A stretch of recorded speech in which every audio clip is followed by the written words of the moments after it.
Hello दोस्तों, कैसे हो आप सभी लोग। आज के इस लेक्चर में हम बात करने वाले हैं ह्यूमन एनाटॉमी एंड फिजियोलॉजी की, जो आप स्क्रीन पर देख रहे होंगे। जो हमारा पहला टॉपिक है यानी पहला लेसन है, उसी के बारे में आज हम डिस्कस करेंगे। क्योंकि एचएपी जो सब्जेक्ट है एक बहुत ही प्यारा, हमारी बॉडी से रिलेटेड सारी स्टडी, सारे ऑर्गन यानी स्ट्रक्चर। क्योंकि इसके बाद हम नेक्स्ट टॉपिक पर पढ़ेंगे। जब कोई हमारा टॉपिक बॉडी से रिलेटेड होता है तो उसको पढ़ने में भी मजा आता है।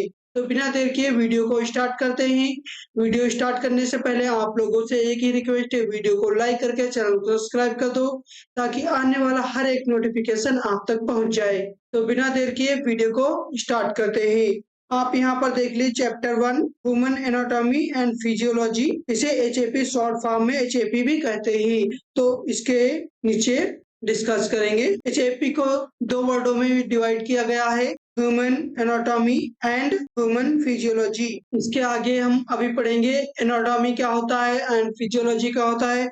तो आप लोगों को इसकी डिफिनीशन हम पहले आप लोगों को ऐसे ही समझा देते हैं कि इसकी डिफिनीशन एचएपी की होती क्या है। ये ऐसे आप समझ लो कि एचएपी यानी ह्यूमन एनाटॉमी एंड फिजियोलॉजी विज्ञान की यानी साइंस की वह शाखा है जिसमें एनाटॉमी एंड फिजियोलॉजी की स्टडी की जाती है, उसी को ही ह्यूमन एनाटॉमी एंड फिजियोलॉजी कहते हैं। आई होप, मैं आशा करता हूँ आप लोगों को ये डेफिनेशन समझ में आई होगी। तो इसके डेफिनेशन को हम नीचे डिस्कस करेंगे। आप यहाँ पर देख लीजिए, डेफिनेशन हेडिंग पड़ी हुई है। एचएपी विज्ञान की वह शाखा है जिसमें एनाटॉमी एंड फिजियोलॉजी का अध्ययन किया जाता है, इसी को ही एचएपी यानी ह्यूमन एनाटॉमी एंड फिजियोलॉजी कहते हैं। अब इसके नीचे एनाटॉमी क्या होता है इसके बारे में हम डिस्कस करेंगे, जिससे आपको क्लियर समझ में आ जाएगा।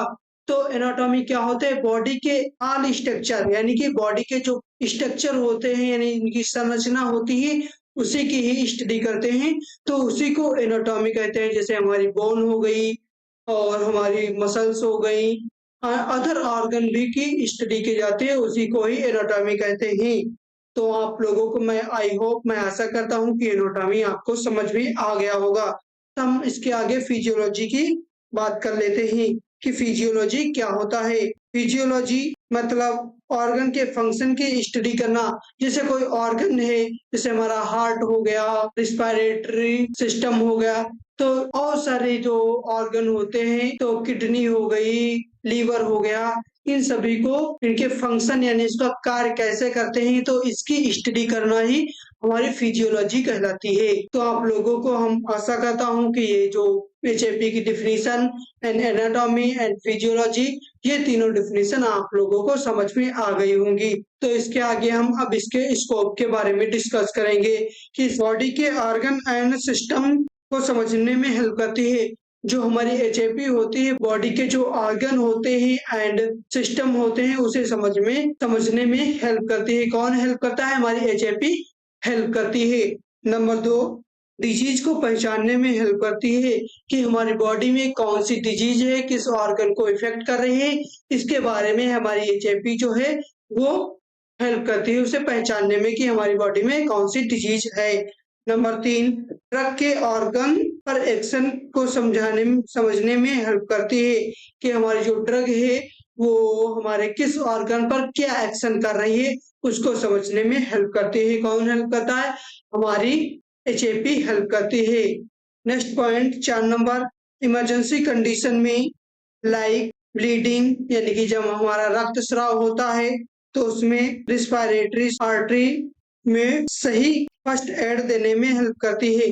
फर्स्ट एड यानी प्राथमिक उपचार देने में हमारी जो एचएपी हेल्प करती है। किसको हेल्प करती है, फार्मासिस्ट को यानी एचएपी को हेल्प करती है। Number 5, respiration digestion.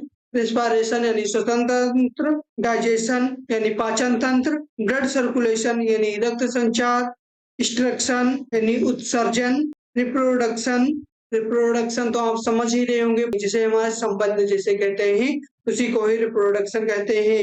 आदि ऑर्गन के फंक्शन की स्टडी करना, जैसे हमारे respiration, digestion, blood circulation, extraction, reproduction, organ के फंक्शन की स्टडी करना। ये हमारी जो कौन हेल्प करता है, एचएपी हेल्प करती है। Number 6 nursing, physiotherapy, lab technology आदि क्षेत्रों में काम कर सकते हैं।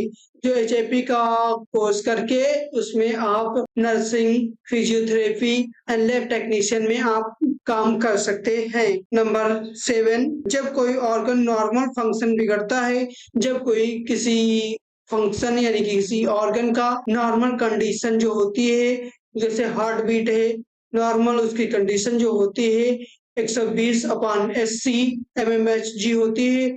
जब कोई जैसे हार्ट बीट है कम या ज्यादा होती है तो उसको समझने में हमारी एचएपी हेल्प करती है। कौन हेल्प करता है? एचएपी हेल्प करती है कि किस कंडीशन में ये किस बीमारी आ रही है, तो उसमें हेल्प करती है। कौन हेल्प करता है? एचएपी हेल्प करती है। नंबर 8 जो लास्ट पॉइंट है ये क्या कह रहा है? एचएपी जो होती है यानी human anatomy and physiology health service की क्वालिटी को सुधारने में हेल्प करती है। जो एचएपी है हेल्थ सर्विस को सुधारने में यानी क्वालिटी को सुधारने में हेल्प करती है। तो इसी के साथ हमारा जो लेक्चर है वो समाप्त हुआ। आई होप, मैं आशा करता हूँ आप लोगों को बिल्कुल क्लियर समझ में आया होगा। तो आप लोगों को ये बता दूं कि जो ये पीडीएफ है आप लोगों को फ्री ऑफ कॉस्टली मिल जाएगी। सिर्फ आप लोगों को क्या करना है, मेरे डिस्क्रिप्शन में जाइए, चैनल पर जाइए, वहां पर डिस्क्रिप्शन पर जाइए, आप मेरा वहां पर कॉन्टेक्ट नंबर दिया होगा, वहां पर आप कॉन्टेक्ट नंबर पर जाकर व्हाट्सएप कर सकते हैं। आपको किस चीज की आपको पीडीएफ चाहिए मैं आप लोगों को प्रोवाइड कर दूंगा। आप लोग बिना देर किए वीडियो को लाइक करके चैनल को सब्सक्राइब कर दीजिए। मैं इसी तरह आप लोगों को पढ़ाता रहूंगा और बेसिक नॉलेज देता रहूंगा। हिंदी टू इंग्लिश मिक्स पे पढ़ाता हूँ। मिलते हैं नेक्स्ट लेक्चर में नए उमंग के साथ।